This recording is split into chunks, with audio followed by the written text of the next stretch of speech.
Breaking right now on Denver 7 News at 7 a.m. on Local 3. A tragic situation has shaken a Denver neighborhood overnight. 3 people, one of them a young boy, were killed. They were shot in a home in northeast Denver, leading to a huge crime scene overnight. Denver 7's Christian Lopez is at the apartment complex where it happened. Christian, police have cleared out of the area, but really concerning, they're still looking for a suspect right now.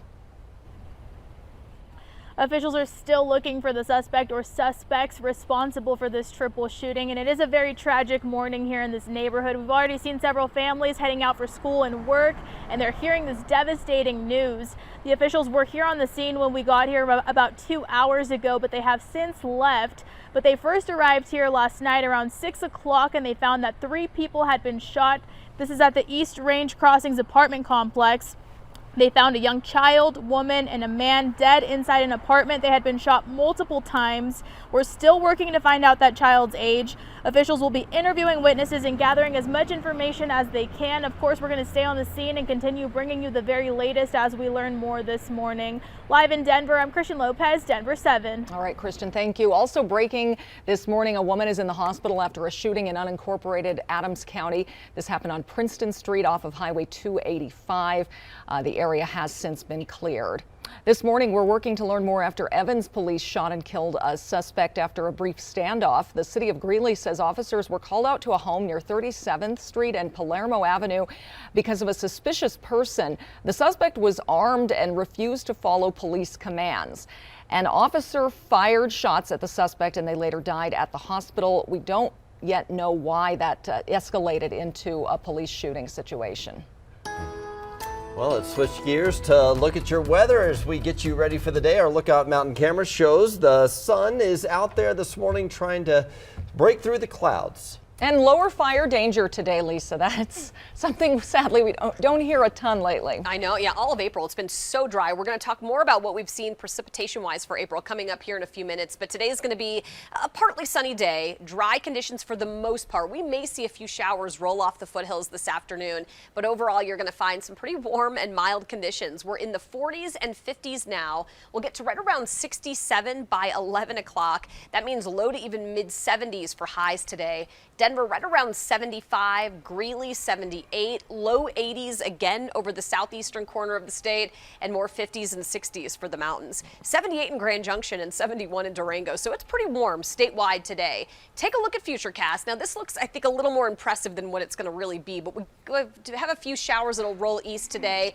No real risk of severe weather, but there is, Jason, a marginal risk for a little severe weather over the southeastern corner of the state. Coming up, we'll take a look at the cold front that's going to hit on Friday and how it's going to impact the weekend on the Super 7 day. We're getting into that time of year. We'll see more severe weather in the next couple of months. Right now, we do have a couple of trouble spots, and we've had I-76 closed down here at Highway 85. But good news, in just the last few minutes, we have all lanes of I-76 open going past Highway 85 going through this area. Let me show you earlier from Air Tractor 7 what it was like. There was this Jeep down here, came off of the roadway over the guardrail and then rolled down the hill. And this would be the westbound lanes of I-76 right here at Highway 85. But all lanes now are open across the bridge going down to 96th Avenue. There's still big delays in there, 45 minutes, but it should start to get better as that traffic eases up going down towards I-25. Still looking at a lot of traffic, whether it's on I-25, I-70, earlier problems cleared off the highway here. If you hear about a car fire somewhere on 6th Avenue and I-25, I've been looking at the cameras and I haven't seen it yet, but I'll keep an eye on that for you here this morning.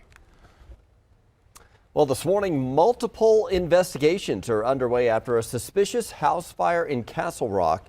One person was found dead in the home and another is in the hospital this morning. Denver 7's Veronica Acosta joins us live from Castle Rock. And Veronica, investigators are calling it suspicious, but neighbors aren't sure what to think. Sirens, helicopters, all among the things that neighbors in this neighborhood heard yesterday when this fire started at this home that's right behind me. You can see it's still surrounded by that police tape, and you can also see some of the damage from that fire. Some of those neighbors came out of their homes immediately to see what was happening. Others, as you can imagine, texting back and forth to see who knew what was going on. When they eventually came outside, they all saw this. Take a look at this video. Castle Rock police say one person did die in the fire. They're calling that death suspicious. A separate person was taken to the hospital with non-life-threatening injuries. Several dogs were also rescued from the home. Neighbors we spoke with told us they'd never seen anything like this in this neighborhood, and they were truly shocked. Everybody knows everybody. I know some of the people that live on this block, and so we want to make sure everyone's safe.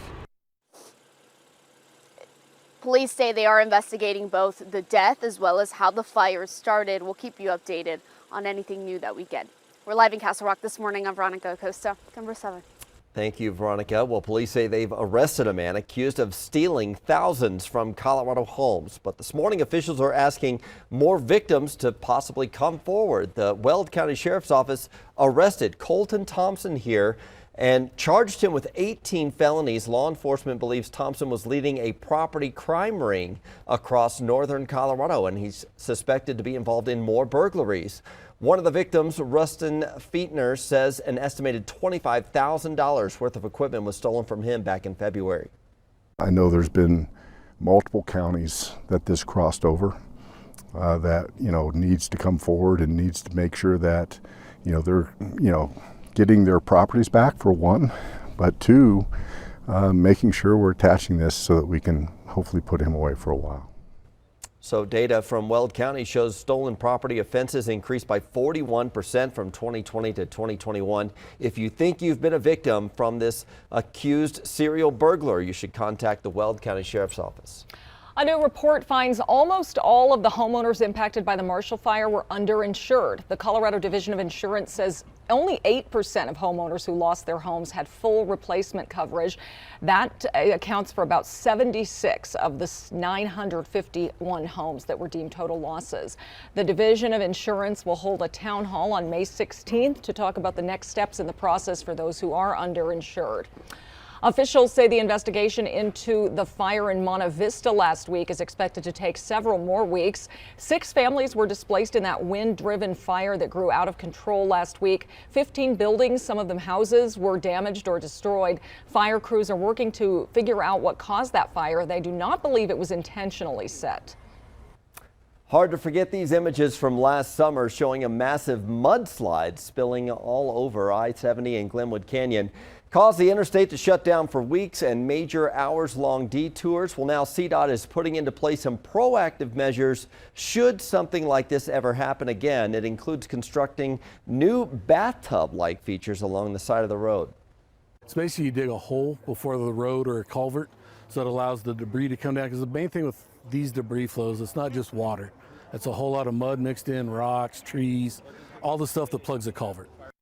So CDOT says more than $20 million has been spent so far to reopen I-70, and with ongoing engineering contracts, the majority of that cost has been paid for by the Federal Highway Administration. We have comprehensive 360 in-depth coverage on how prepared our state is for future wildfires right now on thedenverchannel.com. Running back Melvin Gordon is returning to the Broncos. Our Broncos insider Troy Rank was first to report the one-year deal. The veteran will pair with Javonte Williams in backfield. Gordon has scored 20 touchdowns in the last 2 years. Quarterback Russell Wilson celebrated the news on Twitter, posting, "25, we got us a stable, let's ride." Gordon and Wilson were teammates at Wisconsin 11 years ago. And head coach Nathaniel Hackett was back out on the field for day 2 of minicamp. You could see him there grabbing a pad and throwing it at Wilson as he was going through passing drills. The coach also lined up at running back again. Well, he may not be singing the national anthem before a game anytime soon, but Russell Wilson can harmonize. Yeah, we already know he can play baseball too. Take a look at the clip that his wife Sierra posted to Instagram. And I know that we won't ever part. It's time for us to settle down. And I wanna be with him forever. I don't think he can hit the high notes as well as she can, but Not bad. Yeah, but he's got the bass covered for sure. The couple singing a duet as they waited for the president at the White House on Easter. Wilson was harmonizing to Sierra's song "And I." Pretty impressive, though. I love that they do things together like this. They get sing involved together. They play in football each other's together. passions. Right. Exactly. That's got to be important to the marriage. Gosh, I can't believe we have this celebrity couple here now. Our Denver 7 sports team is getting you ready for the NFL draft. You can watch our draft preview special at 6:30 tonight on Denver 7. You can also watch the draft on Denver 7. The first round starts tomorrow night. Well, turning to the Nuggets, it is do or die tonight. The team is back in San Francisco for Game 5 against the Warriors. Yes, now or never. If they lose, it is a season over for the Nuggets, but the team has already come back from being down 3-1 twice in their playoff history 2 years ago when they won against the Jazz and Clippers. And by the way, the Nuggets beat the Warriors twice at the Chase Center during the regular season this year, so we know it can be done. Tip-off is at 8 p.m. A new study shows a startling trend about work burnout. We're taking a look at the impact it's having on women. Also, 2 Colorado astronauts are now on their way to the International Space Station. We'll have a look at the launch early this morning and the history-making mission.